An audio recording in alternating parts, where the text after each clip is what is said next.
यहाँ जो बैठक विसूत्री का आज जो हुआ है उसमें किन किन पदाधिकारियों द्वारा भाग लिया गया है, कौन कौन से ऐसे विभाग के पदाधिकारी थे जो अनुपस्थित थे, कौन कौन ऐसे विभाग के पदाधिकारी थे जो बैठक के लेट में आए, इसके बारे में देखिए, बैठक जो है सरकार की गाइडलाइन है। विसूत्री जो कार्यान्वयन समिति का जो गठन किया गया है, बहुत दिनों के बाद 11-12 वर्षों के बाद ये जो समिति गठन किया गया है, सरकार का गाइडलाइन है। ये एनडीए की सरकार चल रही है, सुशासन की सरकार है। नीतीश कुमार के निर्देश पे ये जो कार्यान्वयन समिति गठित किया गया है, आज हम लोग का सरकार का जो चिट्ठी आया है, अगस्त 2025 तक 3 बैठक कर लेना है। ये बैठक पहली बैठक है। इस बैठक में सभी पदाधिकारी, सभी विभाग के पदाधिकारी आए हुए हैं। कुछ पदाधिकारी अपना जिला में किसी कारणवश नहीं आ पाए हैं, अपना प्रतिनिधित्व तो विदा किए हुए हैं, अपना लिखित देकर गए हैं। जिसे थाना अध्यक्ष जो थाने से आए हैं, थाना अध्यक्ष जी को आना था, वो नहीं आ पाए, कहीं कोई चल रहा है जांच वगैरह। उसी तरह हमारे सीडीपीओ हमारे एमओ साहब जो शशिकला जी हैं, खाद्य आपूर्ति पदाधिकारी, ये भी 11 बजे बात हुआ था, लेकिन इनका गाड़ी अचानक ख़राब हो गई, कुछ लेट से पहुंची, लेकिन इस बैठक में आई। और पशुपालन से लेके कृषि विभाग से लेके अंचल अधिकारी से लेकर जीविका से लेकर बैंक के प्रबंधक को लोग कुछ जुटे हुए हैं। वन विभाग के रेंजर साहब को आना था, लेकिन रेंजर साहब भी कहीं गए हुए हैं। अगले बैठक में निर्देश दिया गया है कि अब की बार नहीं चलेगा, सभी पदाधिकारी को इस बैठक में अनिवार्य रहना। तो रेंजर साहब एक मैंने अपने फॉरेस्टर को विदा किए हुए हैं, और जय साहब बिजली विभाग के भी आए हुए हैं, मनरेगा से भी आए हैं, सीडीपीओ साहब आए हुए हैं। सभी पदाधिकारी जो अब्सेंट है उनको भी निर्देश दिया, सुधीर जी भी है आत्मा से, सभी पदाधिकारी को निर्देश दिया गया है कि अगले बैठक में सभी पदाधिकारी विभाग के उपस्थित रहेंगे। सिंचाई विभाग से भी लोग आए हुए हैं। और आज जो है कि बहुत से हमारे सम्मानित सदस्य, विसूत्री के नव गठित जो सम्मानित सदस्य हैं, बहुत से सवाल रखे।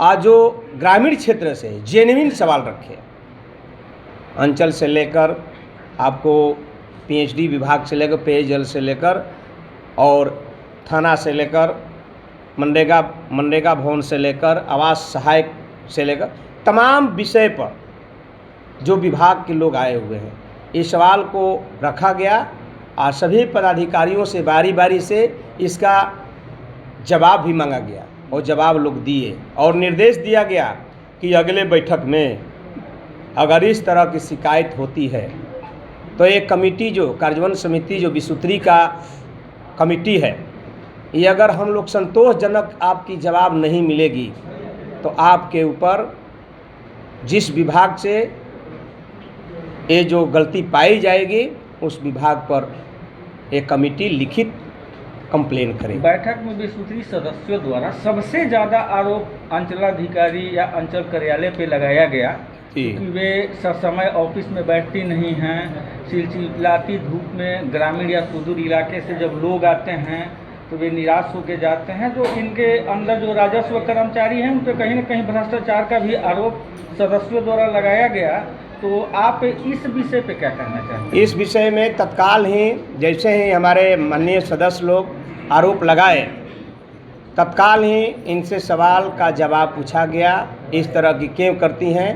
तीनों ने बताई, अंचल अधिकारी बताए कि हमें सरकारी कार्य से बहुत से कार्य है जो कि हमको देखना पड़ता है, इसके चलते हम अपना ड्यूटी देते हैं। इसके चलते कोई हुआ कि हम कार्यालय में उपलब्ध रहते हैं तो हम कार्यालय में बैठते। तत्काल प्रभाव से बात किया गया, इन्होंने अपना जवाब दी।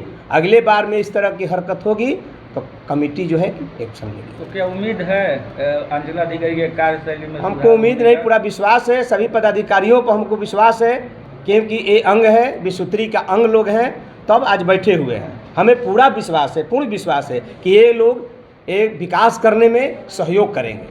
विद्युत कार्यपालक अभियंता पे भी एक बहुत गंभीर आरोप लगाया गया कि जब लोग फ़ोन करते हैं तो ये फ़ोन को नज़रअंदाज कर देते हैं, फ़ोन को ये रिसीव नहीं किया जाता है।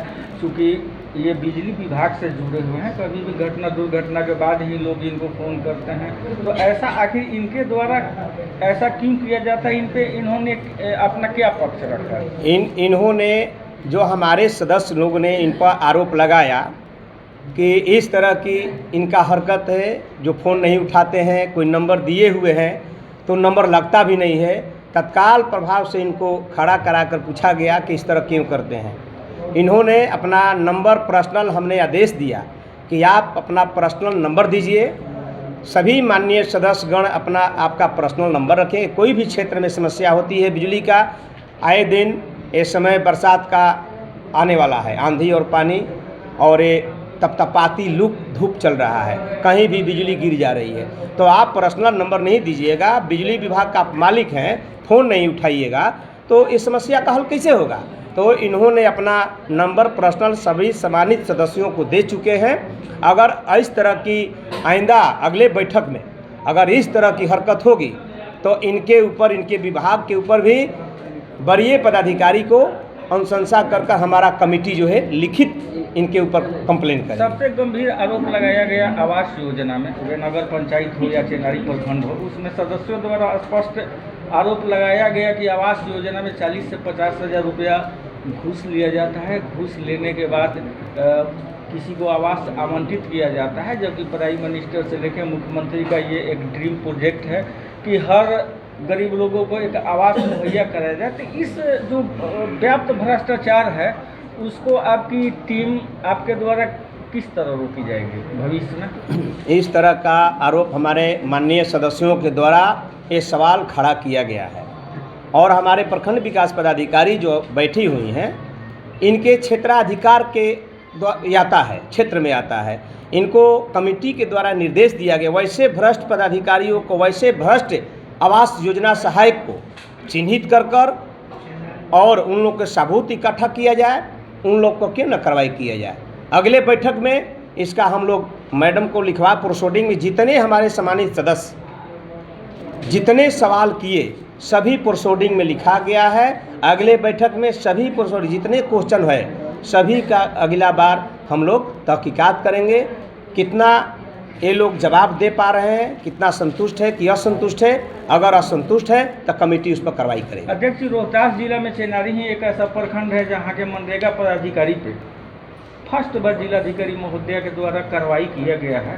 वे भी कुछ उनकी जो कार्यशैली को लेके है और किसी प्रखंड में अभी तक ऐसा कार्रवाई देखने को नहीं मिला है। जो नए मनरेगा पदाधिकारी आए हैं उनसे क्या उम्मीद होगी? देखिए पत्रकार महोदय, ये सुशासन की सरकार है, हमारी एनडीए की सरकार है। जो पदाधिकारी गलत करेगा उस पर गाज गिरेगी।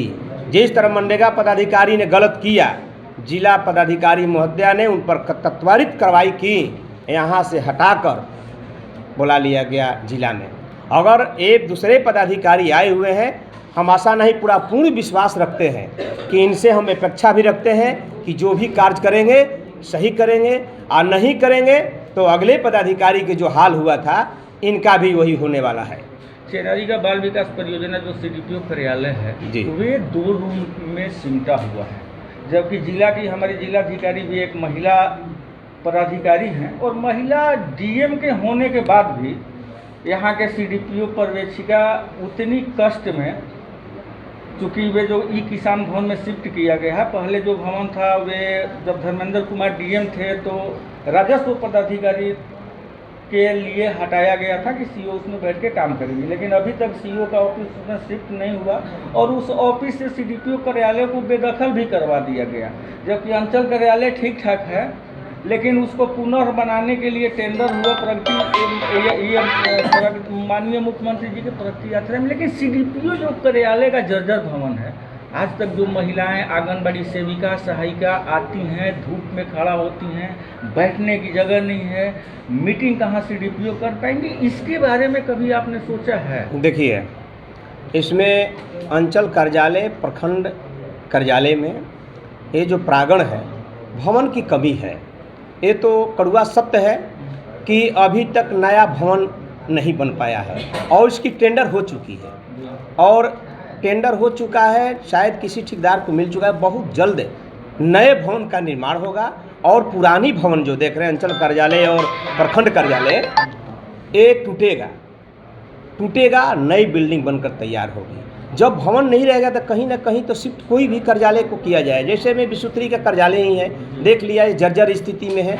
हमारे सभी मान्य सम्मानित सदस्यों ने अपना मांग की है कि हम लोग का कार्यालय का भी व्यवस्था डेंटिंग पेंटिंग किया जाए, लेकिन समस्या है कि बिल्डिंग का कमी है और अंचल कार्यालय में नया भवन का टेंडर हो चुका है। कुछ साल भर लगे या कुछ 1.5 साल लगे, आपको भवन बनकर तैयार होगी। सभी विभाग को भवन बनकर तैयार होगा, सभी विभाग को अपना भवन होगा। 6 सुपरवाइजर के जगह पे 2 सुपरवाइजर ही काम कर रहे हैं और उसके वजह से उन पर कार्य का बोझ भी है और ज़्यादा वे आंगनबाड़ी केंद्रों का भ्रमण नहीं कर पाती हैं।